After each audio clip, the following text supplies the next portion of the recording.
say, can you see by the dawn's early light what so proudly we hailed at the twilight's last gleaming, whose broad stripes and bright stars through the perilous fight o'er the ramparts we watched were so gallantly streaming, and the rockets' red glare, the bombs bursting in air, gave proof through the night that our flag was still there. Who say does that star-spangled banner yet wave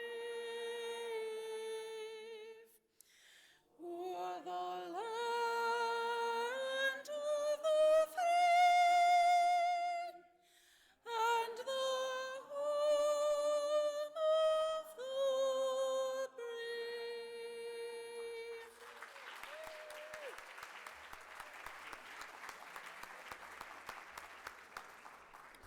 Okay, please be seated. I just stopped singing after a while because I cannot hit those high notes.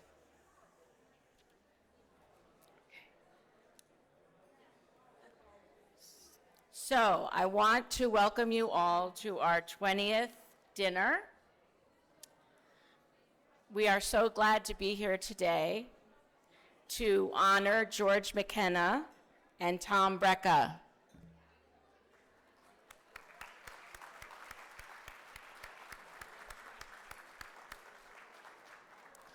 So I am your MC for tonight, and I'm going to try to keep things moving and give you the information you need if you will afford me the courtesy of listening so that we can get through this and you can eat. So today's psalm at Mass was, "Blessed are they who hope in the Lord." And I know this is a very dark time in our world. Nonetheless, we delight in the light. And we are here rejoicing in the light of the truth. And we are here because the world desperately needs to know that human life is sacred. So first, I want to express my gratitude to all of you because it's the 25th anniversary, October 17th, of my dad, J.P. McFadden's death. And thanks to you all, I was able to keep a promise that I gave to him to keep the foundation going.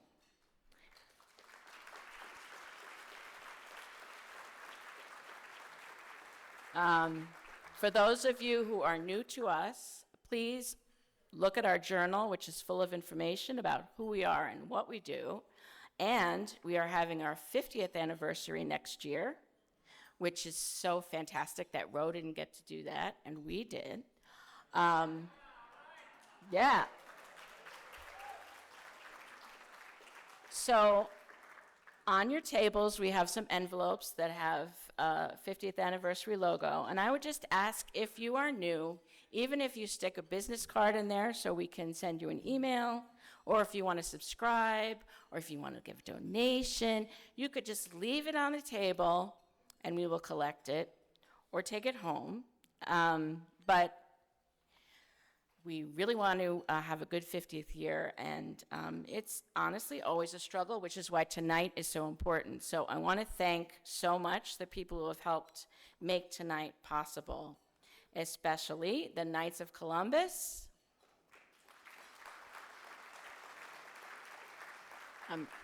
Alan and Mary Roth, Dale and Wendy Brott, the Charles and Mary Crossett Foundation, who are here with Feminists Choosing Life of New York, which is a fantastic organization that we work closely with, Catherine M. Dillon, Jack Fowler, the great Jack Fowler. Now, Jack Fowler was the MC one year, and I actually watched the tape last night, but I can't tell bingo jokes, so I can't really be like him, but hats off to him. Captain Michael Hayes and family, who have been to just about every dinner. God bless you. Dana and Ann Hendershot. George Marlin. James and Joan McLaughlin. Jim is the chairman of our board. Robert and Patricia O'Brien, who save our lives time and time again. And Gregory Usani, who is not here tonight, but is very generous. I also want to say that George Marlin has kindly donated 50 copies of his fabulous book about the bishops of New York City. It's out there for anyone who wants to take it. What can I say? We're in New York. It's a fabulous book about those who are at St. Patrick's. We have a silent auction tonight, thanks to my cousin Marie and my bestie Jane Devaney. And we will be closing it after the second award is given. So don't leave during the speech, okay? Just maybe during dinner, take a look. There's some wonderful items. We also want to thank 7 Weeks Coffee, who donated coffee to us for our auction. They are a pro-life coffee company who help pro-life pregnancy centers. They will give 10% of coffee sales if you are their partner. And they're called 7 Weeks because the embryo at 7 weeks is the size of a coffee bean, which is very cool.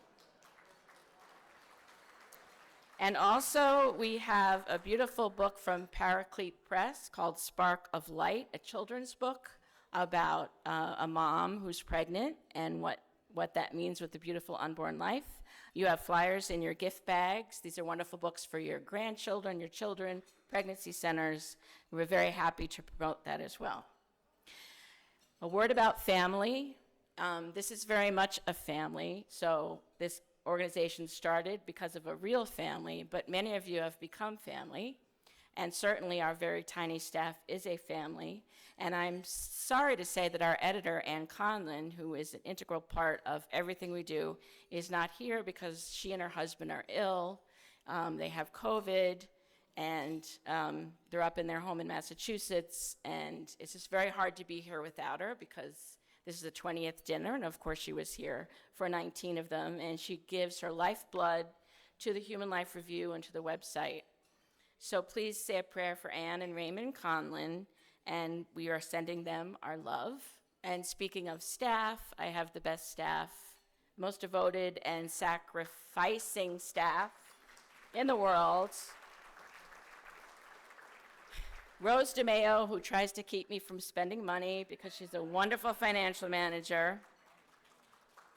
Christina, who not only sings, but is a brilliant computer mind and brilliant all around, and my little sister, so I adore her. Ida Paz, who is not here tonight, but made this dinner possible. Pat O'Brien, who is a former board member and volunteer, but really this dinner, we couldn't do it without Pat, and I hope she's going to enjoy tonight for all the suffering that we have caused her. Chris Riley, who is here from Virginia, who is a terrific aid to me in development, and Jane Devaney, who doesn't want me to say anything, but she's a terrific development person and a great all-around woman. And I hope I'm not forgetting anyone, but I probably will. Okay, we have 2 great defenders of life here tonight with us, Clark Forsyth and Hadley Arcus. And we have many people who have written for the review here tonight, and I hope I don't forget anyone, but we have Annie Hendershot, who's in the current issue, Reverend Victor Austin, who does wonderful pastoral reflections for us, Maddie Freischultz, who I just met for the first time tonight, who writes for our Newsworthy website feature, Diane Moriarty, who writes wonderful blogs and articles for us, Patrick Mullaney, who has written fantastic articles for us, Jack Fowler's written for us, Sarah Gallick, Lucia Hunt, who has written the latest article with Ann Hendershot, George Marlin, Cecile Thomas, and Jackie Nolan. Actually, you wrote for us a while ago, and you should write it for us again. And of course, Kalo, Catherine Lopez, and our wonderful Peter Pavia, who has done fantastic writing for us, and he is actually going to introduce George McKenna for us tonight. It's sad because Anne actually discovered George when he wrote his article in The Atlantic. She was working for us, my dad was still alive, and she said, "You have to see this." And then we asked if we could reprint it many, many years ago, and that's how we got to know George. So, and I want to thank the board, Jim, Dana, John Ferrari, who's not here, Father Gerald Murray, who's in Rome, of course, Chris McAvoy from National Review, Rose DeMayo, God bless you all, and finally, Ross Blackburn, who is a board member, Reverend Ross Blackburn, a board member, the initiator of Pastor's Reflections. He is here from Nashville, Tennessee, and he is going to give our invocation. And after that, we can eat, and around 8:30, we will come back for the awards ceremony. So thank you very much. Thank you for being here.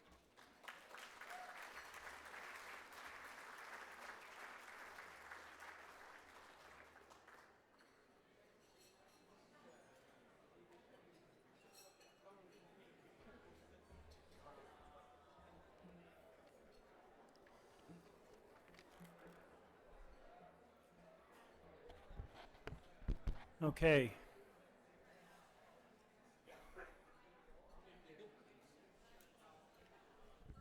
Thank you for those. Let me briefly, give the invocation. I'm always fascinated by that word, to invoke, especially when you think about what it might mean to invoke God. In effect, it's an invocation is to ask for the help of the Lord. And not only over this evening, but really for this cause, which is to defend the fatherless and to plead for the widow, or to read it, mothers in crisis and their unborn children. This is why we're here. But to invoke the help of the Lord implies something, and that is that we go about God's work in God's strength and in his way. And with that in mind, I want to read Psalm number 2. Why do the nations rage and the peoples plot in vain? The kings of the earth set themselves, and the rulers take counsel together against the Lord and against his anointed, saying, "Let us burst their bonds apart and cast away their cords from us." He who sits in the heavens laughs. The Lord holds them in derision. Then he will speak to them in his wrath and terrify them in his fury, saying, "As for me, I have set my king on Zion, my holy hill. I will tell of the decree. The Lord said to me, 'You are my son. Today I have begotten you. Ask of me, and I will make the nations your heritage, and the ends of the earth your possession. You shall break them with a rod of iron and dash them in pieces like a potter's vessel.' Now, therefore, O kings, be wise. Be warned, O rulers of the earth. Serve the Lord with fear and rejoice with trembling. Kiss the Son, lest he be angry and you perish in the way, for his wrath is quickly kindled. Blessed are all who take refuge in him." The psalm describes the world that we live in, a world where those in power, whether elected or not, take counsel together against the Lord. So you don't have to be a theorist to believe in conspiracies. People have, from the beginning of time, conspired to do evil. It is no different in our day. There are 8 that Maria told me about, and then I believe you'll hear about later, who are in prison that we will pray for. I suspect maybe Tom Brejcha will speak to this, or at least this is what he does. This describes the world that we're in, that conspires against the Lord and against his people. So what does God do about it? Well, he laughs at the pretensions of the rulers of the nations, and he will speak to them. He will speak to the nations in terror and fury and give them into the hand of his king, his Messiah, his Christ, who will break the nations. In other words, the shedding of the blood of infants and the violation of their mothers will not continue indefinitely. But woe to those by whom it comes. So what is our part? What does it mean to do things in God's strength and in God's way? Well, listen again. Now therefore, O kings, be wise. Be warned, O rulers of the earth. Serve the Lord with fear and rejoice with trembling. Kiss the Son, lest he be angry, and you perish in the way, for his wrath is quickly kindled. Blessed are all who take refuge in him. This is the voice of the church. It's not the only voice of the church. For instance, the voice of the church is also a word of forgiveness and peace and new life to the weary and heavy laden in this abortion-weary world. And only the church can speak that word. But the word of the church is also a word that the Lord's Messiah, his Christ, reigns. Kiss the Son, lest he be angry and you perish in the way, which is both a warning, but also an invitation to the rulers of the earth. Now, speaking such will be counted foolish by some, but many will take it seriously, and it will bring suffering. In fact, the persecution of pro-lifers is because the rulers of the world take it very seriously. But perhaps some will repent. In Jonah's day, remember, the king of Nineveh repented, and perhaps in ours as well. That's God's concern. But we also need to hear it too, that the Lord reigns, lest we get discouraged. See, Dobbs didn't make anything easier, did it? We need to walk in hope, as Maria said. Blessed are they that hope in the Lord. We may wonder why God lets these things go on, but he will set things right. And we need to remember. With that in mind, let us pray. Father in heaven, in the name of your Son, Jesus Christ, we give you thanks. You are the Lord, and you have given us your Christ, who will return and set all things right, who will wipe the tears away from the broken, and will set things as they should be. Thanks be to God. We thank you for the Human Life Foundation. We thank you, Lord, for their persevering work for nearly 50 years now. Guide, strengthen, protect them. For those who are in prison, who are suffering for being a voice for the voiceless, and many others, we ask your blessing. For the pro-life movement and for the church, grant us strength, we pray, to hope in you and to be faithful in our day. And we also thank you for this food that we're about to receive, for those who prepared it and those who served it to us. May it strengthen us, that we might serve you and one another well. And we pray in Christ's name. Amen.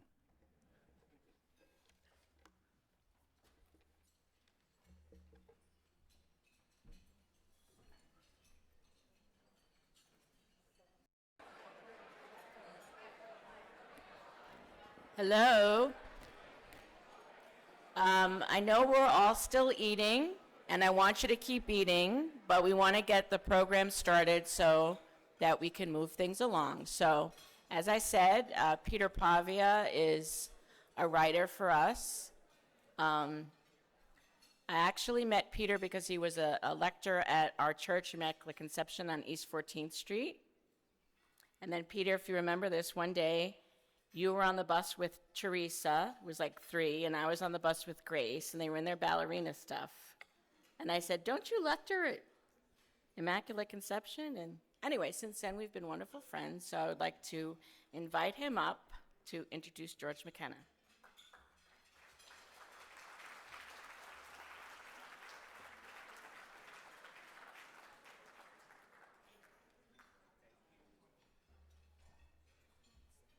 Thanks, Maria.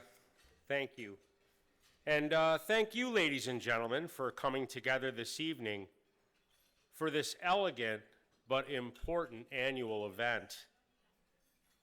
Any humbling association I can claim with the Human Life Review would be impossible without the tireless work of Mr. and Mrs. James P. McFadden to establish an intellectual community, the intellectual backbone of the pro-life movement. I'm sorry I never had the chance to meet JP, but I do remember Faith with great fondness, smoking cigarettes in the kitchen of that rambling apartment up on the east side. I miss her terribly. I mention our founders not to be maudlin, but as a reminder that our inheritance is also our legacy. It is now my privilege to introduce Professor George McKenna, the first of tonight's honorees. Mr. McKenna is Emeritus Professor of Political Science at City College of the City University of New York. His startling rhetorical rigor has been spotlighted across the decades in no less than 20 articles for the Human Life Review. In advancement of this noble cause, this just cause, the cause of life, please help me to welcome George McKenna.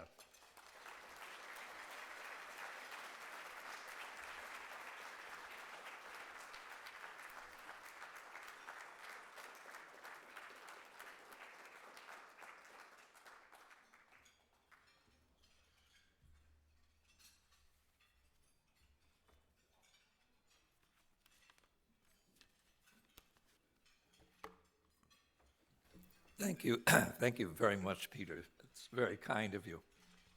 Excessively so, I think. To all the members and the leadership of the Human Life Foundation, I want to express my deep appreciation for the honor that you've given me tonight. For 48 years and counting, the Human Life Review has been the leading voice in defense of the unborn and their mothers. And I'm proud to have been associated with it for 27 of those years. All of us are so very grateful to Maria McFadden Mafucci, Ann Conlon, and their dedicated team for the wonderful work they've been doing all these years. Because that work and those efforts have borne fruit.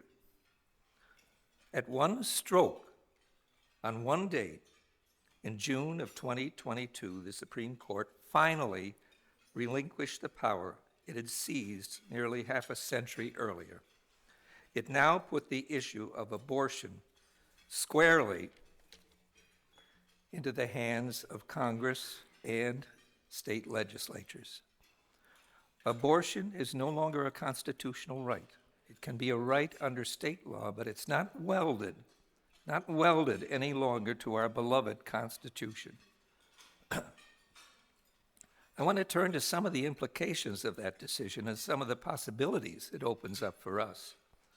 But before doing that, I want to move the clock back for a moment and tell you something that happened 28 years ago. In September of 1995, Atlantic Monthly magazine published an essay of mine pointing out certain similarities between today's abortion controversy and that of slavery in the mid-19th century. A couple of weeks later, Ann called me up and asked if the review could publish the piece. I said yes, and that was the beginning of my long association with the review and its pro-life mission. Unfortunately, there are many people who oppose that opinion. The night before my article appeared in the Atlantic, my wife and I attended a faculty and spouse dinner at City College of New York, where I taught.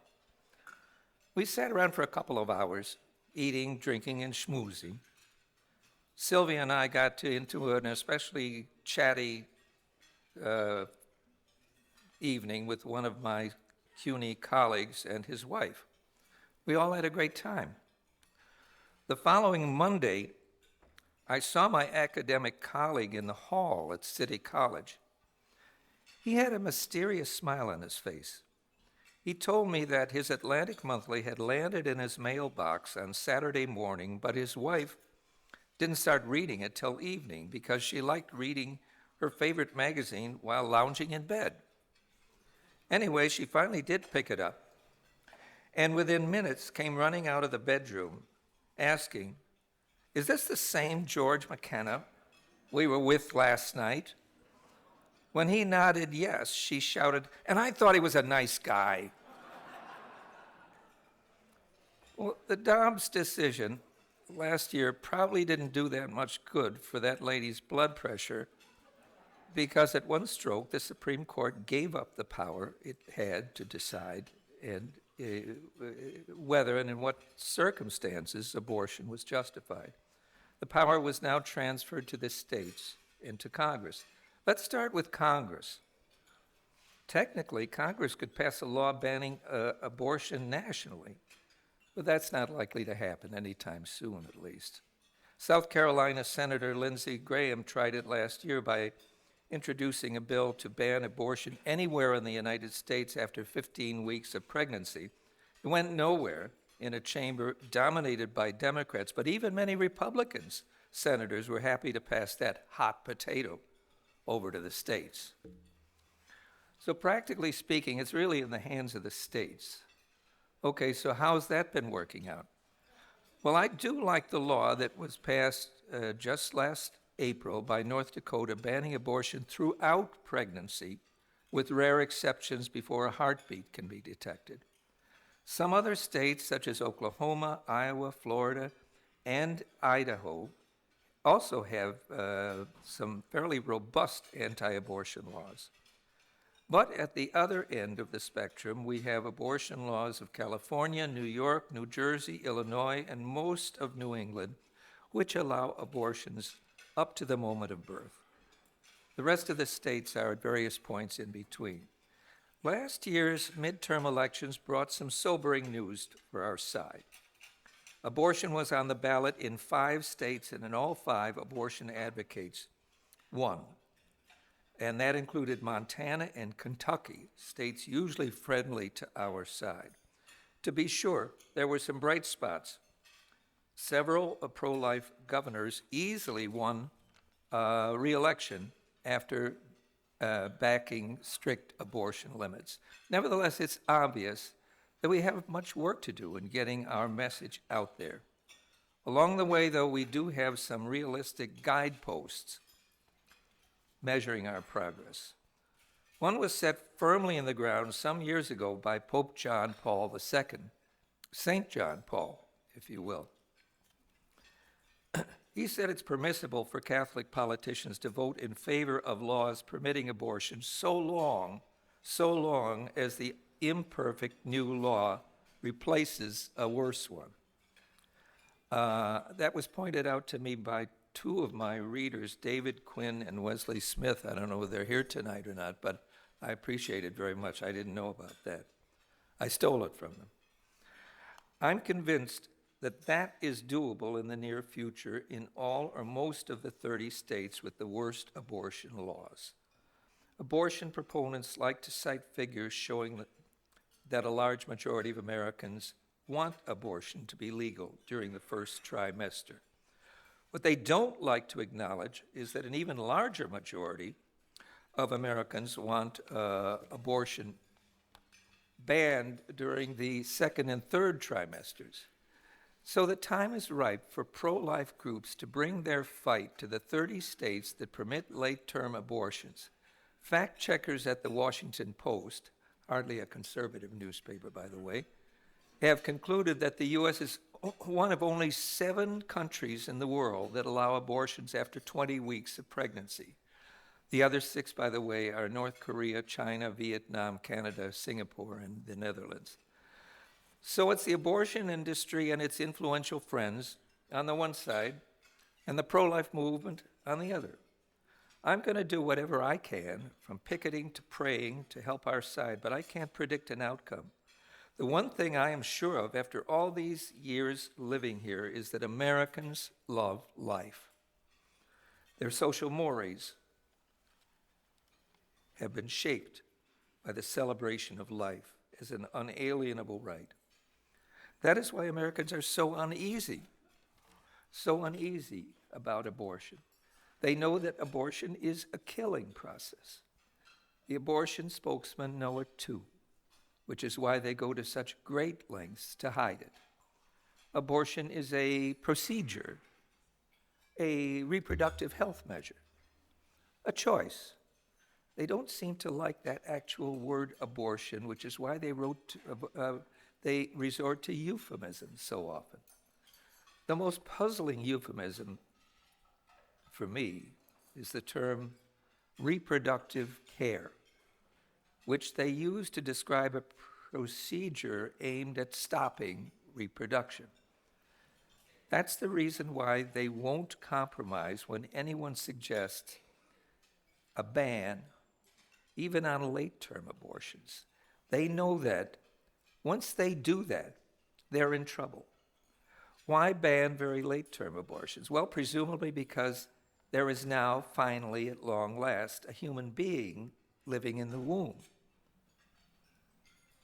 But if it's a human being at, say, 8 months, why not at 7 or 5 or 3, and so on? Keep that up, and eventually some genius is going to say, hey, maybe it's a baby all along.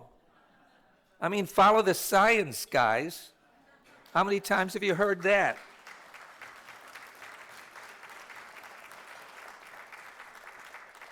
Well, now it works for us. That is why I've suggested that the abortion lobby is playing with a weak hand.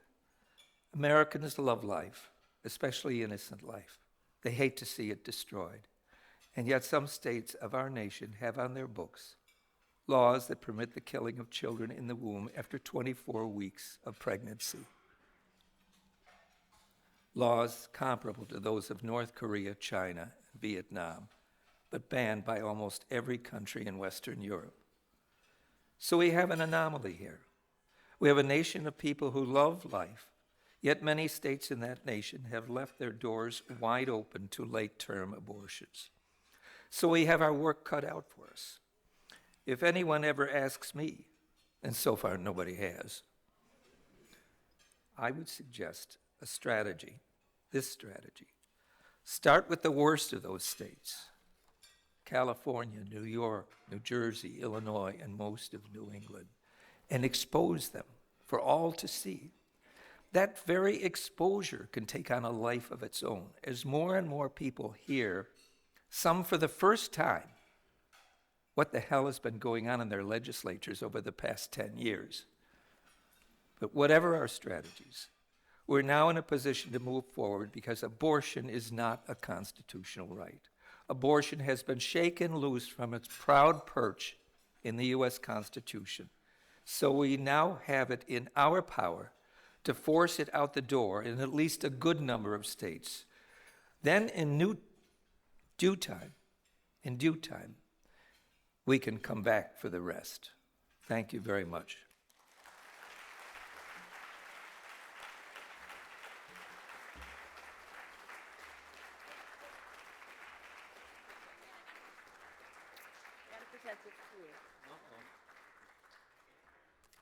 Photo op. Oh, wait. That's you.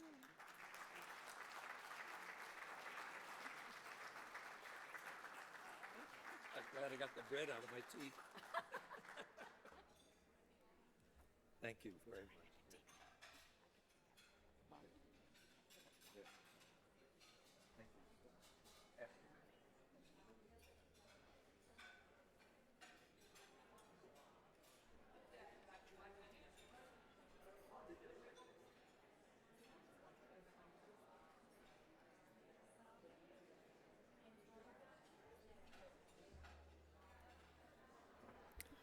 And now I would like to invite Ann Scheidler up to the podium. The great late Joe Scheidler, a pro-life hero, grandfather of the pro-life movement, and we are honored to have Ann Scheidler and Eric Scheidler here tonight.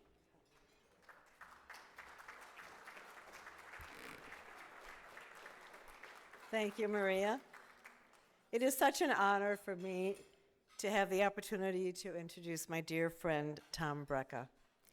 My copy of Human Life Review showed up in my office last week, and so I, of course, went right to the article that he wrote for that edition, and I started reading it. I hope that you have read it.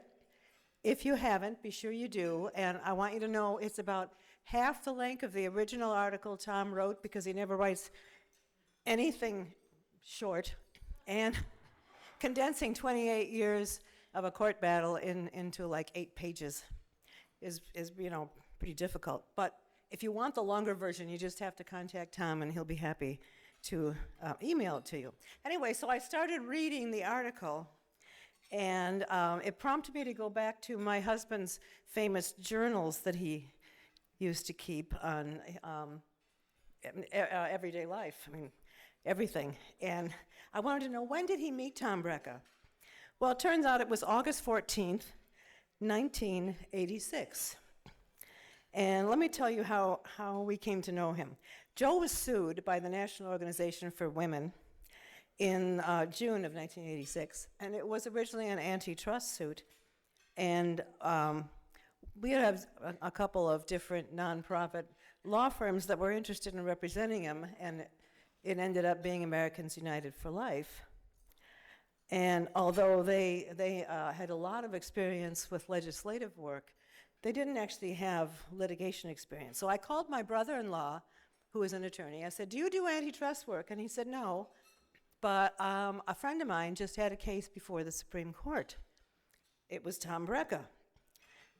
So Tom met with Joe and changed his life forever.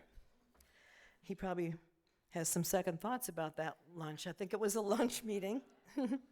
The first time I met Tom, for some reason I was going to go to court with him to file for, I think it was a status hearing or something. I go to his law firm, his office, and his office is every surface, every chair, the desk, book, everything is piled with books. The books are all full of yellow Post-it notes, pages of yellow Post-it notes. And I find this little tiny spot on the edge of a chair in front of some books, and on the table is a half a muffin. And Tom says, "Oh, you sit there, that's for you, the muffin. The muffin is for me." He's furiously typing because he's coming up with new ideas constantly. So last minute, we're due in court at 9 o'clock in the morning. It's like about 20 minutes to 9. He's still typing away. And he pulls the document off of the printer, and off we go to court. And that was the first of many, many such days spent with Tom. Tom is brilliant and often distracted because he's thinking about new angles to the courses. And his brain is totally packed with facts and cases and history and books he reads constantly. And as I came to know, he is also a sucker for a person in need. He can't say no, and I am forever grateful for that. Tom Brejcha is the personification of a good man. He is a devoted husband and father, a truly brilliant lawyer, and a true friend. When the cost of representing Joe Scheidler became too much for his law firm, the partners, we couldn't pay anything. The partners told him he had to make a choice. He had to either quit the firm or quit the case. And he opted to quit the firm. Now, you can imagine what a huge economic sacrifice that was. I mean, he had a relatively steady salary as an attorney, a business attorney, with a law firm in Chicago. And he's stepping out to represent someone who has no money at all, with no apparent ability to pay him. But he did it, he stuck with it, and along the way, got a lot of notoriety. And then we established the Thomas More Society to continue representing Joe. And Thomas More, I think, now has something like 120 pro-life clients defending those whose rights are being trampled on.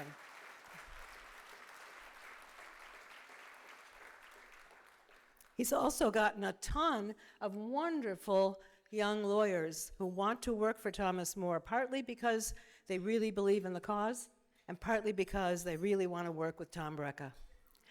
Help me welcome Tom Brejcha.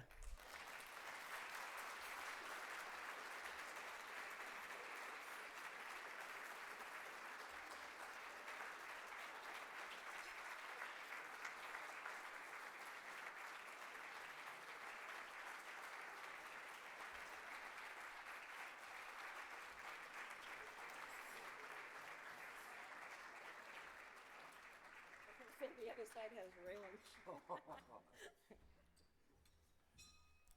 She informed me the other side had a railing.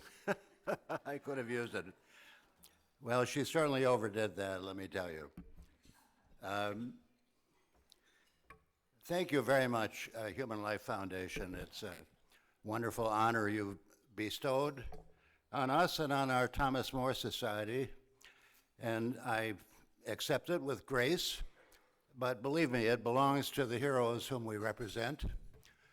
Many of them are here tonight. I'll mention a few of them as we talk about our cases. I'm a soft touch for a hard case. Who could believe an antitrust case against a pro-life activist trying to save babies' lives? It was an abomination, but you can't argue in court that way. We had obvious defenses. Thanks to Americans United for Life, the pro-life firm then based in Chicago, they asked me to get into the case. I had great help from people like Clark Forsyth, who's here, senior counsel at AUL. Thanks, Clark. Another who was given this honor before, well-deserved. And I've had terrific support from a lot of wonderful young lawyers, men and women lawyers, over the years. We finally did prevail in Scheidler. The article is in the Human Life Review. Thank you for publishing it. And it's the short version. The long version went on 28 years. We lost. The lessons are great. Persistence. We won. We finally got the case thrown out of court on grounds that were obvious after 5 years. It was affirmed on appeal to the Seventh Circuit Court of Appeals, but oh heavens, the Supreme Court granted review on the RICO case. We lost 9-0. We didn't give up. It went back down. It was a tough time, and we kept on. We went through a big trial. Racketeering charges were added. Imagine people at the ABA convention I used to attend would say, well, what kind of law do you do? I said, I'm from Chicago. I do racketeering law. And heavens, well, we won. We won 8-1. My God, the lower court tried to overturn the Supreme Court. People look at me like I'm making something up. It's true. It's the reason that Sotomayor is on the Supreme Court, because the head of the panel in Chicago was Obama's first choice to be his nominee. And they said, well, there was something she did in that abortion case in Chicago. Well, she tried to overturn the Supreme Court. It was a good bet because we'd been up there twice. I don't know of any case, people tell me they've checked, that's been there 3 times. It was a good gambit that it wouldn't be before them again. She lost the gambit. We went up again, we won unanimously. But let me hurry on, and I do want to thank Consistent Life. They used to call themselves Seamless Garment Network. Carol Crossett is here from Rochester.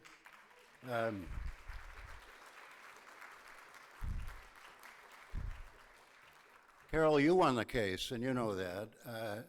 Carol put an ad when we lost 9-0 in the New York Times, and it found its way to me, and there it was, upbraiding the Supreme Court decision, calling this racketeering, nonviolent protest. And my heavens, it was signed by people like Joseph Lowery, executive director of the Southern Christian Leadership Conference, Ramsey Clark, former Attorney General, Father Dan Berrigan, Jesuit, who used to live, the late Father Berrigan. All these people are not with us anymore. So when it came time to go to trial, I called on those people, and they rallied in our support. Thank you, Seamless Garment Network. It was,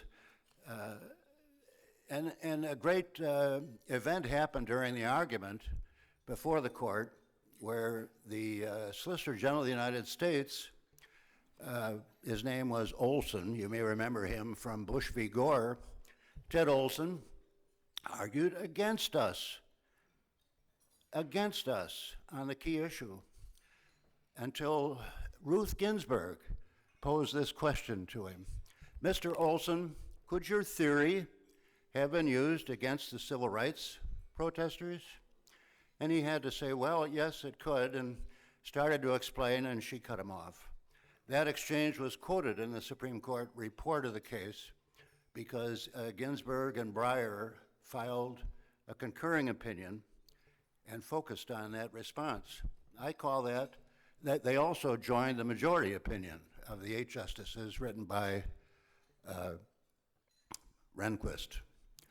So it helps to reach out to the other side, if that's what they are, because now we have these great divisions, and we should be as bipartisan as we can and broad-minded in our advocacy. I've got a laundry list of cases, and I'm going to jump quickly because you've got to get on with the program here, but we have probably 10 or 11 cases here in New York. Now, I went to law school here. Let me be quick about that. At NYU Law School, I had a Ruth Tilden Fellowship, or whatever you call it. They wanted to bring folks to NYU from the hinterland.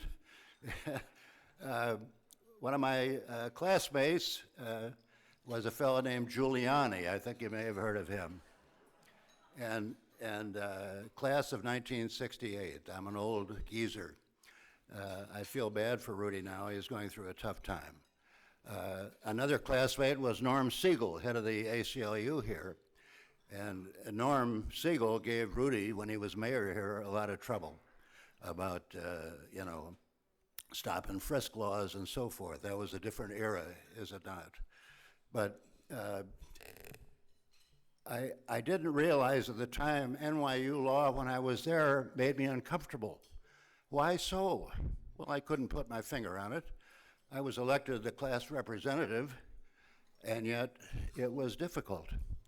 Well, there's a book by David Garrow, biographer of Martin Luther King, and he wrote a second book. He wrote it called Liberty and Sexuality. I recommend it, about how Roe v. Wade came about. Well, guess where it started? At NYU Law School. And when was that? In the 60s. I had a guy 1 year ahead of me that Garrow credits for coming up with the theory of the permutations and the, emanations that formed the swampland basis of Roe's reasoning. So no wonder it was uncomfortable. But in any event, at the time, I didn't know that, and I went on to be a business lawyer. But I'm a soft touch for a hard case, so I didn't go back to my law firm, Kirkland, a big firm in Chicago. I went off to, I had to fight. Rudy went to Nixon's law firm. I went to Vietnam. I came back from Vietnam, and there was Rudy on TV as, Assistant Attorney General for John Mitchell, his senior partner at the Nixon, Mudge, Rose, Guthrie, and Alexander law firm. But anyway, but let me hurry up. How did I joined a firm, small firm. The head guy was Barnabas Sears. picked as the special prosecutor in Chicago of the police raiders who killed the Black Panther leaders. So I had a bit of a background in, quote, civil rights law. It was really criminal law. It didn't, Sears hit the wall. This was not a case hospitable to the Cook County establishment where I grew up and where I live now. But in that law firm, I had a senior partner, Jim Fox, a true Christian, devout Catholic. And when they asked me if I could help with Scheidler, he said, "Sure, go file an appearance. We'll back you up." Well, it went on for 28 years. After 10 years of, quote, pro bono work, the firm had good reason to say, "Tom, you better quit the case or quit the firm." So, you know, my dear wife, Debbie, couldn't be here. She's going to have knee surgery. She wanted to come. But she supported me then, although when I told her I resigned from the firm, she said, "Well, Tom, go back tomorrow and you tell them you're unresigning." We had, our older guy was going to Notre Dame. It wasn't cheap. She had a good, steady job, and we made it. And Ann and Joe came through for us and set us up as a nonprofit. So that's how Thomas More started. But let me hurry up. What are our cases? These are very important cases. And I say cases are narratives. They shape the nomos, the normative universe in which we live, which is to say the culture. So that's the way we pursue these cases, not just to win, lose, but to make some points. The Church at the Rock case, my goodness, it took us a long hearing before the Eastern District of New York and Brooklyn. Letitia James was undercover, getting these people from this beautiful integrated church on video to show that they interfered with access, violating the law. Well, they did not. The judge had a 2-3 week hearing, ruled for us. It went up on appeal. Guido Calabrese, former dean of Yale Law School, took a year to rule that the judge was wrong. We disagreed. We filed a motion to reconsider by all the judges on the Second Circuit down at Foley Square. And, well, guess what? Judge Calabrese himself wrote a new opinion and said, "You know, I made a mistake. I was wrong." And we won, and then Letitia James gave up. But she's still at it. Thank you. That's not for Letitia James, believe me. I trust. There's the boss bill, and we're happy that Chris Slatter and his wife Eileen joined us. I hope they're there, over there. Maybe they couldn't stay, but Chris has been stricken. He runs expectant mother care here in Illinois, or here in New York, sorry, a big chain of pregnancy resource centers.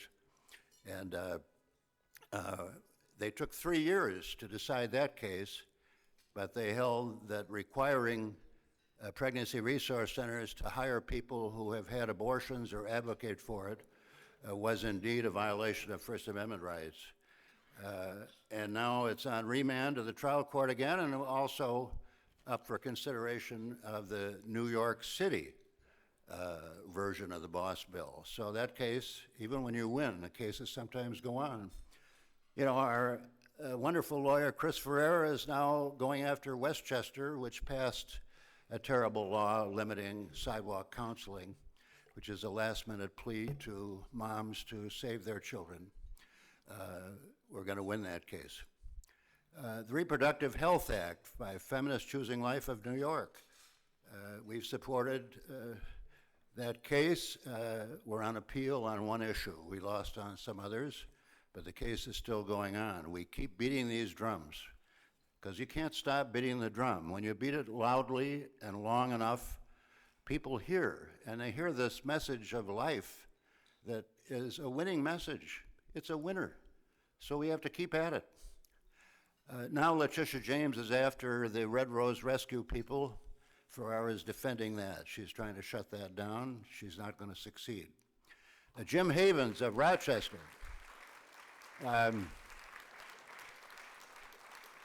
Jim Havens of Rochester, he runs the Men's March down in D.C., maybe elsewhere too.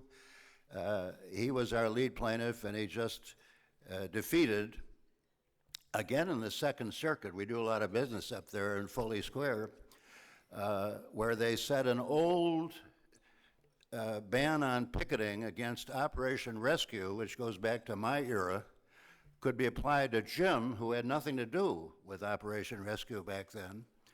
So our gentleman litigator, Tom Olp, took on that case. We call him a gentleman warrior. It took 3.5 years for the Second Circuit to rule in that case. Jim Havens won. He now crossed the line and engaged in his whatever. Why did it take 3.5 years? Something is going on. These things are percolating, even among the justices of our courts of appeal. Something is changing. Keep beating that drum. The PRCs in New York generally have now been attacked by, guess who, Letitia James, and she sent a questionnaire that's a Trojan horse. She's obviously about to pounce on them, and we're helping the PRCs together to fight off that attack. There's violence against the pro-life people. A firebombing in Buffalo. Compass Care was bombed in the middle of the night, thousands of dollars of damage. Jim Harden, Reverend Jim Harden, with our support, although, oh my gosh, I beg your pardon. That may be Jim Harden now, and I'm not going to answer. In any event, they're suing 2 people that were found in his security cameras defacing the sign outside his clinic. We call that a violation of the face law, impairing access, because if you can't have a sign, your access is impaired, is it not? So that brings us to the face cases, and you know, we have these people who are now in jail, including Joan Andrews, whose husband Chris Bell is here. We're praying for you, Joan, and for the others. And my tiger litigator, Peter Breen, who's here, tells me that we just filed our brief, and the other side now, oh no, they've filed their brief. We're trying to use the old term from Cook County, spring them. They were incarcerated immediately. We think that was in violation of law. And of course, we think the FACE Act is unconstitutional, and we're going to press that on the appeal of the merits if there is a sentencing, which will be coming up after this initial appeal is resolved. Now, we've got so many other cases, and I can't tell you about all of them, but let me tell you, there's attacks going on pregnancy resource centers that are just abominable.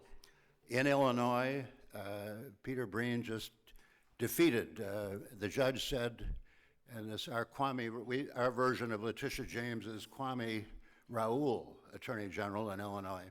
The judge said this was a stupid law, and plainly, or at least we think it looks like it'll be unconstitutional. He has to say that because the whole case isn't over.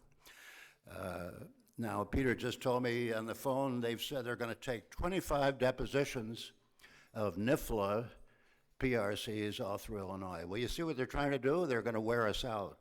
They're going to raise the price of defending these people, and we're going to get our judge to stop it. It's an abominable effort to fight people trying to save lives, and they're using money to do it. In California now, and this is the end, the Heartbeat International has been sued by their version of Letitia James, Rob Bonta, the Attorney General there.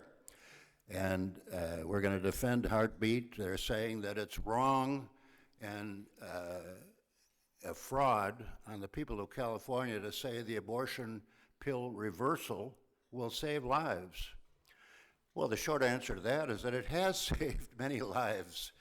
And to hear more about it, read the Human Life Review, a wonderful article, and I think the January edition.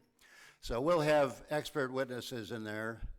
And we're going to have maybe some of the moms whose babies were indeed born